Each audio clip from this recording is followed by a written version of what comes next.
Hi friends, welcome back to my channel. ఈరోజు మీకు ఈ సీరియల్లో ఏం జరిగిందో తెలుసుకోవాలనుకుంటున్నారా? అయితే వెంటనే మనం సీరియల్లోకి వెళ్ళిపోదాం.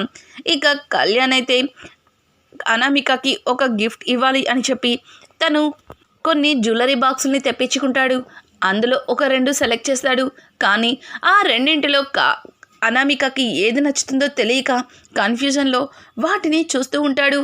ఇంతలో పైనుంచి కావ్య కిందకి దిగుతూ కనిపిస్తుంది. ఈలోపు అక్కడికి ధాన్యలక్ష్మి కూడా వస్తుంది. ధాన్యలక్ష్మి అయితే కళ్యాణ్తో, కళ్యాణ్ ఏంటన్నా ఆ జ్యువెలరీ బాక్సులు పట్టుకుని అలా తిరుగుతున్నావు, ఇలా ఇవ్వు, బంగారు నెక్లెస్లా అని చెప్పి ఇక ధాన్యలక్ష్మి తీసుకోపోతుంటే, అమ్మ ఆగమ్మా, నీకు ఎన్ని నెక్లెస్లు వేసుకున్నా ఎంత బంగారం ఉన్నా బాక్స్ చూడగానే అస్సలు ఆగవు కదా అని చెప్పి వెంటనే కళ్యాణ్ అయితే, ఆగమ్మా, వీటిని అనామిక కోసం తెప్పించాను అని చెప్పడంతో, ఏంటి నా కోడలి కోసం తెప్పించావా, ఏది తివ్వు చూద్దాం అని అంటూ ఉండగా, ఇస్తానమ్మా, అదిగో వదిన వస్తుంది కదా, వదినతో కూడా ఒక మాట మాట్లాడి అని అనడంతో, ఇప్పుడు తనతో ఎందుకురా మాటలు అని ధాన్యలక్ష్మి అంటుంది. అది కాదమ్మా వదిన, ఒక్కసారి నువ్వే చూడుదినా, నేను అనామిక కోసం 2 నెక్లెస్లని తెప్పించాను. ఈ రెండింటిలో తనకి ఏదిస్తే నచ్చుతుందో నాకు అస్సలు అర్థం కావట్లేదు. ఫస్ట్ టైం తనకి ఒక గిఫ్ట్ ఇవ్వాలి అనుకుంటున్నాను అని కళ్యాణ్ అయితే ఇక కావ్యతో అంటాడు. కావ్య 2 నెక్లెస్లని చూసి ఒకదాన్ని సెలెక్ట్ చేస్తుంది. అది చూసిన ధాన్యలక్ష్మి అయితే, కళ్యాణ్, ఇది కాకుండా అదే బాగుంది కళ్యాణ్ అని చెప్పడంతో, అదేంటమ్మా వదిన మంచిది సెలెక్ట్ చేసింది కదా, నువ్వు ఇది కాదని అదని అంటున్నావేంటి అని చెప్పడంతో, తను ఏదైతే సెలెక్ట్ చేస్తుందో అది నాకు నచ్చదు. ఒకప్పుడు తను ఏది చెప్పినా సరే అది మంచే అనుకునేదాన్ని, కానీ తన నిజస్వరూపం ఇప్పుడిప్పుడే అర్థమవుతుంది. ఇక ఇది వద్దు, అది ఇవ్వు అనామికకి అని చెప్పడంతో, సరే అమ్మా, నీకు ఇది నచ్చితే నువ్వే దీన్ని ఉంచేసుకో అని చెప్పి కళ్యాణ్ అయితే ఇక ఆ నెక్లెస్ని ధాన్యలక్ష్మికి ఇచ్చి కావ్య ఏదైతే సెలెక్ట్ చేసిందో ఆ నెక్లెస్ని తీసుకుని పైకైతే వెళ్ళిపోతాడు. ఇక ధాన్యలక్ష్మి అయితే కావ్య ఒంటరిగా దొరకడంతో కావ్యతో, చూడు కావ్య, నువ్వు అన్నీ దగ్గరుండి నేనే చేస్తాను అన్నట్లుగా ప్రతి దానిలోనూ తల దూర్చకపోతేనే మంచిది. ఉదయం సత్యనారాయణ వ్రతం అంతా నేనే జరిపించాను అని దగ్గరుండి మరి అన్నీ చూసుకున్నావు, కానీ ఆ వ్రతం జరగలేదు. ఆ వ్రతం జరగకుండా చాలా ప్లానెడ్గా ఆపేశావు, అది నాకు కూడా తెలుసు.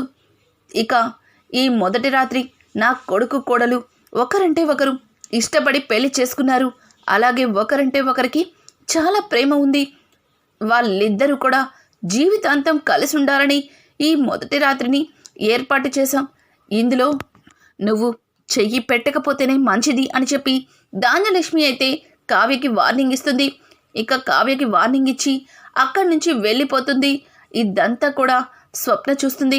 స్వప్న కావ్య దగ్గరికి వెళ్ళి, అదేంటే కావ్య అంత సైలెంట్గా ఉన్నావు, ఆవిడ అన్నేసి మాటలంటే ఒక్క మాటకి కూడా సమాధానం చెప్పలేదు అని చెప్పడంతో, అక్క, ఉదయం అప్పుకి యాక్సిడెంట్ వల్ల ఇంట్లో సత్యనారాయణ వ్రతం ఆగిపోయింది. దానివల్ల చిన్నత్తయ్య చాలా బాధలో ఉన్నారు. ఇట్లాంటప్పుడు మళ్ళీ నేను ఆవిడకి ఎదిరించి మాట్లాడితే అంత మంచిది కాదని నాకు అనిపించింది. అందుకే ఏమీ అనలేకపోయాను. చిన్నత్తయ్య చెప్పినట్లు నేను ఈ విషయంలో కొంచెం దూరంగానే ఉంటాను. ఈ విషయాన్ని ఇంతటితో వదిలేసే అని చెప్పి ఇక స్వప్నకి చెప్తుంటే, అది కాదు స్వప్న అని స్వప్న ఏదో చెప్పబోతూ ఉంటే, స్వప్నక్క, ఇక ఏమీ చెప్పకు, వెళ్ళు, అసలు నువ్వు ఉత్తమ మనిషివి కూడా కాదు, తినేసి వెళ్ళి త్వరగా నిద్రపో అని చెప్పి కావ్య అక్కడి నుంచి తన గదిలోకి వెళ్ళి బాల్కనీలో నుంచుంటుంది. ఇక బాల్కనీలో నుంచున్న కావ్యని రాజ్ అయితే ఇల్లంతా వెతుక్కుంటూ కావ్య దగ్గరికి వస్తాడు. ఎక్కడ చూసినా సరే కావ్య కనిపించదు. ఎక్కడుంటుంది? ఖచ్చితంగా కళ్యాణ్ అనామికల కోసం ఏర్పాటు చేసిన ఆ గదిని డెకరేట్ చేస్తూ ఉంటుంది అని రాజ్ అక్కడికి వెళ్ళి వెతుకుతాడు. కానీ అక్కడ అసలు కావ్యే ఉండదు. ఇంట్లో అందరూ ఉన్నా కావ్య కనిపించదు. ఇదేంటి, కళావతి ఎక్కడా లేదు అని చెప్పి రాజ్ చూడగా ఇక ఇంటి దగ్గర ఉన్న బాల్కనీలో బయట నుంచుని అలా చూస్తూ ఉంటుంది. కావ్య దగ్గరికి వెళ్ళి, ఏంటి విచిత్రం, కళావతి, ఇంట్లో ఏం జరిగినా సరే దగ్గరుండి చూసుకునే నువ్వు ఈరోజు అసలు నీకు సంబంధమే లేనట్లుగా ఇక్కడొచ్చి నుంచున్నావు.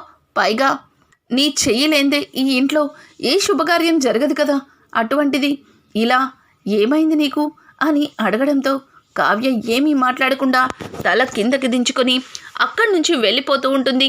ఇంతలో అక్కడికి అనామిక వచ్చి, చూసారా బావగారు, అన్ని దగ్గరుండి తానే చూసుకుంటుంది అని మీరు అడిగారు, కానీ తను ఏమీ మాట్లాడలేదు.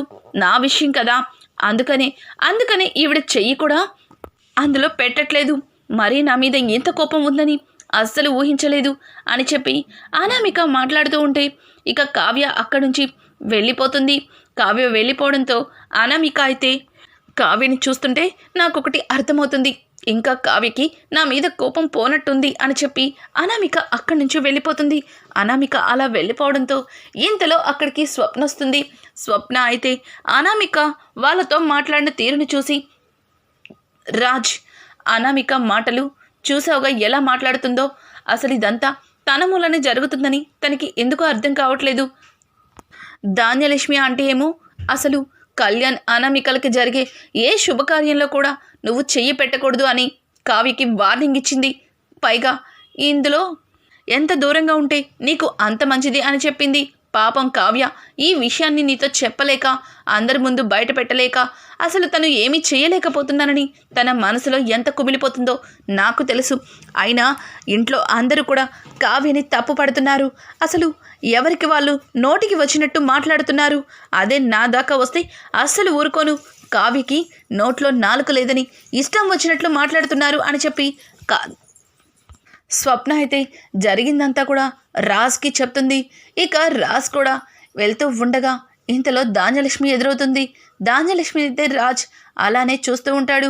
ధాన్యలక్ష్మి, ఏంటి నాన్న అలా చూస్తున్నావు, ఏమైంది అని అడగడంతో, పిన్ని, నువ్వు వింతలా మారిపోతావని అస్సలు అనుకోలేదు పిన్ని అని చెప్పడంతో, దేని గురించి రాజ్, దేని గురించి నువ్వు నన్ను ప్రశ్నిస్తున్నావు అని అంటూ ఉంటే, దేని గురించి ఏంటి పిన్ని, నీకు తెలీదా, ఒకప్పుడు ఇంట్లో కావ్యని అర్థం చేసుకున్నంతగా ఎవరూ అర్థం చేసుకోలేదని ఎన్నిసార్లు అనుకునేదాన్ని. కానీ నువ్వే ఇలా కావ్యని అవమానిస్తూ నీ మాటలతో బాధ పెడుతూ ఇలా చేయడం ఏమాత్రం కూడా నచ్చలేదు. నేను ఒక మనిషిలా మారానన్నా, కావ్యని ఒక మనిషిలా చూస్తున్నాను అన్నా అది నీ వల్లే పిన్ని. కానీ ఈరోజు నీ మాటలతో అదే కావ్యని చాలా బాధ పెడుతున్నావు అని అనడంతో, చూడు రాజ్, ఒకప్పుడు నేను కూడా గుడ్డిగా నువ్వు నమ్మినట్టే ఆ కావ్యని నమ్మాను. కానీ తను నా కొడుకు జీవితాన్ని ఇంతలాగా అన్యాయం చేస్తుంది, తన జీవితాన్ని నాశనం చేయాలని చూస్తుందని అస్సలు ఊహించలేదు. తన చెల్లెలి కోసం నా కొడుకుని అలాగే కోడల్ని విడతీయాలని చూస్తుందని అస్సలు ఊహించలేదు అని చెప్పడంతో, చూడు పిన్ని, నీకు కావ్య గురించి ఏం తెలుసని అలా కావ్యని నిందిస్తున్నావు. అసలు కావ్య లేకపోతే అనామిక కళ్యాణ్లకి పెళ్ళి జరిగేదనుకుంటున్నావా అని చెప్పడంతో ఒక్కసారిగా ధాన్యలక్ష్మి షాక్ అయిపోతుంది.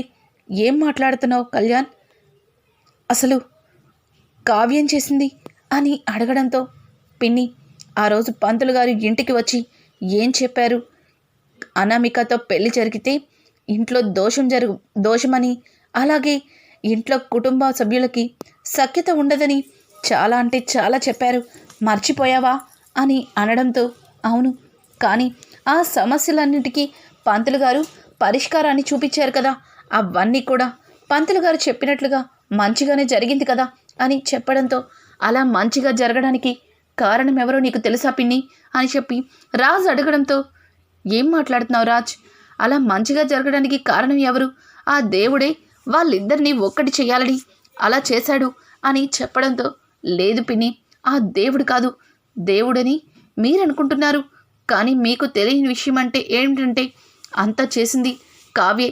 వాళ్ళిద్దరి ప్రేమని గెలిపించాలని, వాళ్ళిద్దరిని విడతీయడం ఇష్టం లేక ఆ రోజు నిమ్మ చెట్టుని, వడిలిపోయిన చెట్టుని తీసి మళ్ళీ కొత్త చెట్టుని పెట్టింది. అలాగే వాళ్ళిద్దరి ప్రేమ బలమైనదని అందరి దగ్గర నిరూపించింది. వాళ్ళిద్దరిని విడతీయాలని బంధమని మీకు కూడా తెలిసేలా చేసింది. ఎన్నోసార్లు మీకు కూడా జరిగినదంతా కూడా చెప్పాలని చూశాను, కానీ తను నా మాట చెప్పనివ్వలేదు. నాకు అడ్డు వచ్చింది. ఈరోజు తనని మీరు తప్పుగా అపార్థం చేసుకుంటున్నారు. కళ్యాణ్ అనామికలకి జరిగే ఏ శుభకార్యంలో కూడా తన చేతిని పెట్టకూడదు అని ఒక చిన్న శిక్షే తనకి వేశారు. తన మనసులో ఎంత కుమిలిపోతుందో మీకేం తెలుసు. తాను లేకపోతే ఈరోజు నువ్వు అనుకున్నట్టు నువ్వు కోరుకున్నట్టు అనామిక కళ్యాణ్ల పెళ్లి జరిగేది కాదు. అర్థమవుతుందిగా. ఇప్పటికైనా కావ్య మంచితనం ఏంటో తెలుసుకో అన్నట్లుగా ఇక ధాన్యలక్ష్మికి నచ్చ చెప్పి అక్కడి నుంచి రాజు వెళ్ళిపోతాడు. ఒక్క క్షణం ధాన్యలక్ష్మి తాను చేసిన తప్పుని తాను గుర్తు చేసుకొని చాలా బాధపడుతుంది. ఎన్ని రోజులు కావ్యని ఎంతో ప్రేమగా చూసుకున్నాను, తను కూడా నాతో ఎంతో ప్రేమగా ఉంది. అట్లాంటి కావ్యని ఇలా ఒక్కసారిగా ఎందుకు తప్పుగా అపార్థం చేసుకున్నాను, ఎందుకు తనని దూరం పెట్టాను అని చెప్పి ధాన్యలక్ష్మి అనుకుంటుంది. ఇక్కడ చూస్తే అనామిక అయితే తన గదిలో ఫస్ట్ నైట్ కోసం అన్నీ సెట్ చేసుకుని రెడీ చేసుకుంటూ ఉంటుంది. అనుకోకుండా కళ్యాణ్ అయితే అనామికకి ఒక గిఫ్ట్ని అయితే ఇస్తాడు. ఆ గిఫ్ట్ని చూసి అనామిక చాలా సంబరపడిపోతుంది. ఏంటి కళ్యాణ్, ఏంటి గిఫ్ట్ అని చెప్పడంతో ఆ గిఫ్ట్ ఏంటో నువ్వే ఓపెన్ చేసి చూడు, ఈరోజు దీంతోనే నువ్వు నా దగ్గరికి రావాలి అని చెప్పి కళ్యాణ్ అక్కడి నుంచి వెళ్ళిపోతాడు. ఇక అనామిక గిఫ్ట్ ఓపెన్ చేసి చూస్తే అందులో డైమండ్ నెక్లెస్ ఉంటుంది. ఆ నెక్లెస్ చూసి అనామిక తెగ సంబరపడిపోతుంది. అదే టైంలో వాళ్ళ అమ్మా నాన్న కూడా అక్కడికి వస్తారు. వాళ్ళ అమ్మా నాన్న అయితే అనామిక చేతిలో ఉన్న డైమండ్ నెక్లెస్ని చూసి చాలా సంతోషపడిపోతారు. అనామిక వాళ్ళ అమ్మ అయితే ఏంటే ఇది డైమండ్ నెక్లెస్లా ఉంది, ఖచ్చితంగా 3 కోట్లో ఉంటుంది అని అంటుంటే, అమ్మా ఏంటమ్మా 3 కోట్ల డబ్బుతో దీన్ని వాల్యూ కట్టద్దు, ఇది నాకు కళ్యాణ్ చాలా ప్రేమగా ఇచ్చాడు, ఈ నెక్లెస్ని వేసుకుని ఈరోజు నేను తన దగ్గరికి వెళ్ళాలి అని చెప్తుంటే, చూడే ఇప్పుడు మనకి ఒక మంచి అవకాశం వచ్చింది, ఈ నెక్లెస్ని మనం దాచిపెట్టేసి ఇది ఆ కావ్య తీసేసింది అని చెప్దాం. ఎందుకంటే నేను ఇంట్లోకి అడుగుపెట్టిన తర్వాత నాకు తెలిసిన విషయం ఏంటంటే మీ అత్తగారు మీకు జరిగే ఏ శుభకార్యంలో కూడా ఆ కావ్యని ఇన్వాల్వ్ అవ్వద్దని వార్నింగ్ ఇచ్చారు. ఇప్పుడు ఆ వార్నింగ్కి పగ పెట్టుకొని ఈ నెక్లెస్ని దాచిపెట్టింది అని అందరినీ నమ్మించవచ్చు. ఆల్రెడీ తన మీద అందరూ కోపంతో ఉన్నారు అని చెప్పి ఇక అనామిక వాళ్ళ అమ్మ అయితే అనామికతో చెప్పడంతో, మంచి మాటమ్మా, బాగా చెప్పావు, ఈ నెక్లెస్ని నిజంగానే దాచిపెట్టేయాలి అని చెప్పి ఇక అనామిక వాళ్ళ అమ్మా నాన్న ఆ నెక్లెస్ని దాచిపెట్టేసి ఆ నిందని కావ్య మీద నెట్టాలి అనుకుంటారు. ఇంతలో అనామిక రెడీ మొత్తం అయిన తర్వాత పెద్దగా గొడవ చేస్తూ ఉంటుంది. ఇంతలో అక్కడికి కుటుంబం మొత్తం వస్తుంది. కుటుంబం అంతా కలిసి రావడంతో ఏమైందమ్మా అని అడుగుతూ ఉంటే, కళ్యాణ్ నువ్వెంతో ప్రేమగా ఇచ్చిన నెక్లెస్ కనిపించట్లేదు కళ్యాణ్, ఇక్కడే పెట్టాను, తరువాత ఇదిగో ఈ కావ్య వచ్చింది, ఈ కావ్య వచ్చి రెడీ చేస్తానంటే అవసరం లేదు, నేనే రెడీ అవుతాను, వెళ్ళిపోమన్నాను, తనని నా విషయంలో ఎందులో కూడా ఇన్వాల్వ్ అవ్వద్దని అత్తయ్య గారు చెప్పారని ఏమైనా నా మీద కోపం పెట్టుకుందేమో, అందుకే నువ్వు నాకు గిఫ్ట్గా ఇచ్చిన నెక్లెస్ని దాచిపెట్టిందేమో. చూడు కావ్య, నా మీద నీకు ఎంత కోపం ఉన్నా అది తర్వాత చూసుకోవచ్చు.